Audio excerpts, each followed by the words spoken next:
Hello everyone, welcome to Trek Tracer. I am Khajan Matulia, data scientist at Vijay Robotics. So guys, I'm very excited to take you in the journey of data science. So basically data science की journey start करने से पहले हम सबको एक language आना जरूरी है। तो हम यहाँ पे पाइथन लैंग्वेज सीखेंगे। मैं अपने चैनल में सबसे पहले पाइथन की एक पूरी सीरीज अपलोड करूंगा जिसमें हम पाइथन बेसिक से लेके एडवांस तक सीखेंगे। तो बेसिकली मैं अभी आज एक रोड मैप देने वाला हूँ आप सबको कि हम पाइथन कैसे कैसे सीखेंगे। तो ज्यादा देरी ना करते हुए वीडियो को करते हैं स्टार्ट।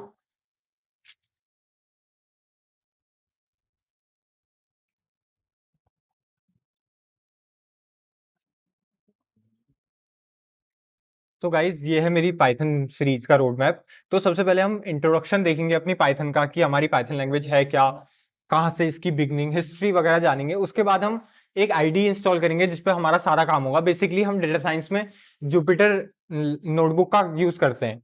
उसके बाद हम और थोड़ा आगे बढ़ के कमेंट्स वगैरह पढ़ेंगे और और वेरिएबल्स यानी मेमोरी लोकेशंस कैसे हम वेरिएबल्स इंस्टॉल करते हैं ये सब जानेंगे। उसके बाद मैं एक एक्सरसाइज वीडियो भी इसमें अपलोड करूंगा जिसमें हम इन सब चीजों को एक प्रैक्टिस की तरह करेंगे ताकि हमें प्रॉब्लम ना हो क्वेश्चन सॉल्व करने में। उसके बाद हम डेटा टाइप्स को और अच्छे से जानेंगे वेरी डीपली। और उसके बाद फिर से एक एक्सरसाइज सेशन होगा जिसमें फिर से डेटा टाइप से रिलेटेड क्वेश्चंस होंगे जो मैं यहाँ सॉल्व भी कराऊंगा और साथ में हम लोग खुद से भी सॉल्व करेंगे। उसके बाद इनपुट आउटपुट का काम करेंगे हम, जैसे कि बेसिकली इनपुट यूजर से हम कैसे इनपुट लेते हैं ये सब चीजें सीखेंगे। और हर सीरीज के बाद मैं कोशिश करूंगा कि एक प्रैक्टिस वीडियो हो जिससे हमारा काम हो। और उसके बाद हम पढ़ेंगे पाइथन ऑपरेटर्स, बेसिकली कितने टाइप के ऑपरेटर्स होते हैं, अरिथमेटिक, लॉजिकल और जो भी बहुत सारे ऑपरेटर्स हैं उनके बारे में पढ़ेंगे। और उसके बाद फिर से वही प्रैक्टिस सेशन होगा एक। और उसके बाद हम डेटा टाइप्स को और डीपली पढ़ेंगे। सबसे पहले लिस्ट, टपल और डिक्शनरीज को पढ़ेंगे। उसके बाद कंट्रोल फ्लो स्टेटमेंट बहुत इंपॉर्टेंट रोल है डेटा साइंस में कंट्रोल फ्लो का। तो हम कंट्रोल फ्लो स्टेटमेंट्स को भी पढ़ेंगे कि इफ एल्स इफ और एलिफ करके।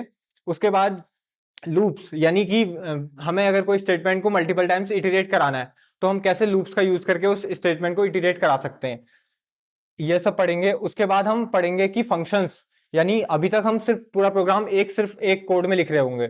उसके बाद हम देखेंगे कि हम कैसे प्रोग्राम के कोड को मल्टीपल छोटे छोटे ब्लॉक्स में तोड़ना सीखते हैं। सो फंक्शंस के कॉन्सेप्ट के बाद हम पढ़ेंगे ऊप्स के कॉन्सेप्ट को। ऊप्स के कॉन्सेप्ट में हम हर एक कॉन्सेप्ट को बहुत डीपली पढ़ेंगे और एट लास्ट हम एक प्रोजेक्ट बनाएंगे जो एक तरीके से कह सकते हैं कि सरप्राइज है, जिसमें हमारे सारे कॉन्सेप्ट यूज होंगे। और क्या प्रोजेक्ट होगा वो हम आगे की वीडियोस में देखते रहेंगे। तब तक के लिए अभी के लिए इतना ही।